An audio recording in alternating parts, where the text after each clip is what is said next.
Hey taxpayers, it's Tiffany Gonzalez CPA here, founder and CEO of Accounting to Scale. I am back with a very important video for all of my homeowners. Every year, around this time of year, you receive a property tax notice from the property tax appraiser's office. This is your TRIM, your Truth in Millage Notice.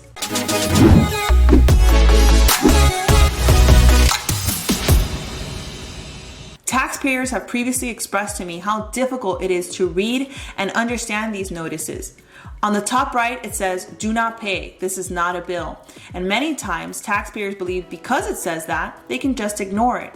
But the truth is, this is something you really want to be paying attention to. So in this video, I'm going to show you how to read your property TRIM. Okay, so on your screen right now, you see the Notice of Proposed Property Taxes and Proposed or Adopted Non-Ad Valorem Assessments.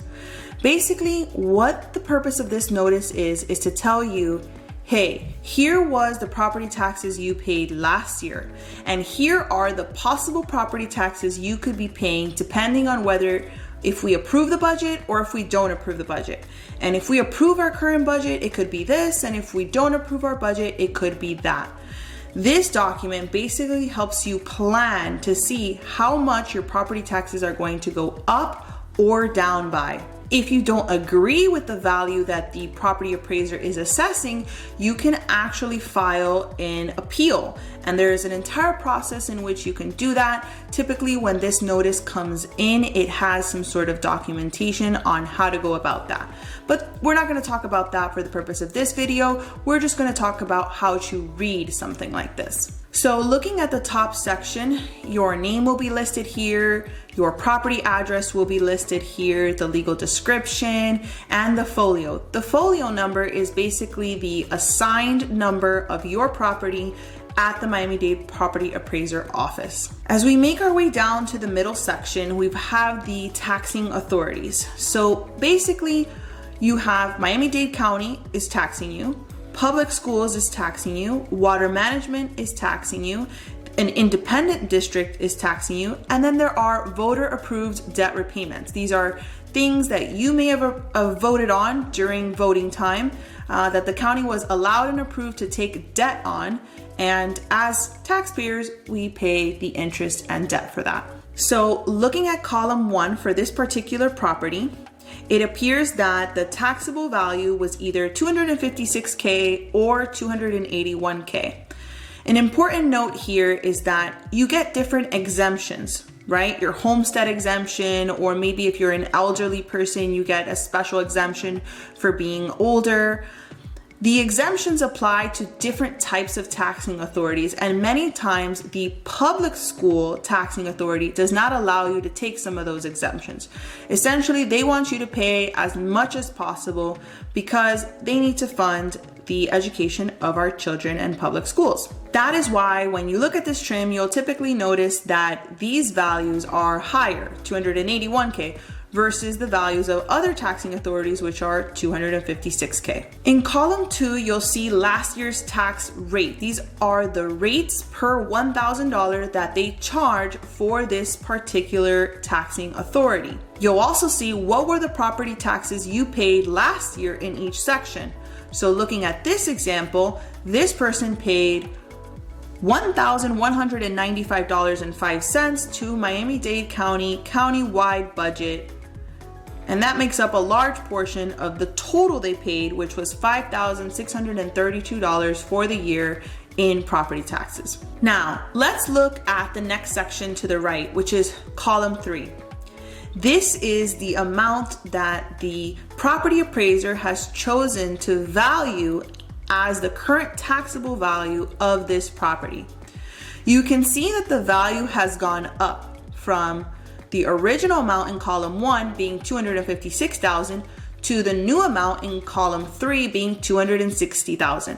So according to the property appraiser, this property has gone up in value approximately $4,000 from the prior year. If you now look at column 4, assuming that the budget that is currently being proposed is not adopted, this taxpayer will pay $5,488 in property taxes.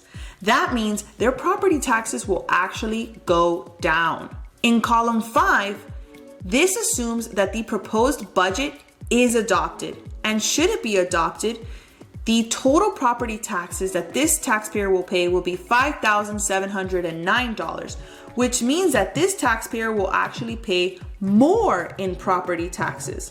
Not that much more though, only about $77 more in property taxes for the year. As we make our way to the middle of the trim, you'll notice that each department, each taxing authority has a different date, location, and time in which they will be meeting to have a public hearing about the proposed budget. And as a taxpayer, you can attend these meetings to express your opinion and to listen in about what conversations they're having. The next section is called non-ad valorem assessments. And in this case, this particular property doesn't have any, but I have seen in this section, sometimes there might be like a lighting assessment. So this might be a special project that was done in the neighborhood for lighting, for there to be more lights in the neighborhood. I've also seen some water sewer types of special assessments here, and this might be if there was some underground piping changed in the neighborhood as well. Again, as homeowners, we pay for a lot of the things that are improved in our neighborhoods and city. And towards the bottom of the trim notice, you'll see where the property appraiser filled in their information that led to the use up at the top of the calculations. So in 2020, this property was valued at approximately $306,000. It's now being valued at approximately $336,000. There are some exemptions right here at the bottom. You'll see they have a first homestead exemption, an additional homestead exemption, which allows them to reduce the value by $50,000 and make our way back up at the top here, create the taxable value. When looking at the change in value of a property, it's important to note that if you've already owned this home for some time, the property appraiser cannot value your home at more than 10% of its current value. So they are technically capped at how much more of a value they can assess on your property. And in this particular example, they have actually done that full cap of 10%. And in general, I think we're going to see that a lot of property taxes are going up, property values are being assessed higher, and this is because the market right now is so high. And the way in which a property appraiser values your home is not just by looking at it and seeing the number of bedrooms, etc., from the outside. It's mostly based on comps and how much homes are selling in your area. In conclusion, it is very important that you check your trim every single year and keep an eye on the value in which the property appraiser is proposing your property to be. Additionally, you want to make sure that all your exemptions are listed there. For example, if you haven't yet applied for homestead exemption and that is your primary home, you're missing out on a possible property tax savings. Homeowners, we hope you enjoyed this super informative video on property taxes. And if you're not a homeowner yet, that you've now become aware of something else to think about. Hit the like button and subscribe to our YouTube channel. Follow us on LinkedIn, Instagram, and Facebook at Accounting to Scale. Until the next video, your favorite CPA, Tiffany Gonzalez.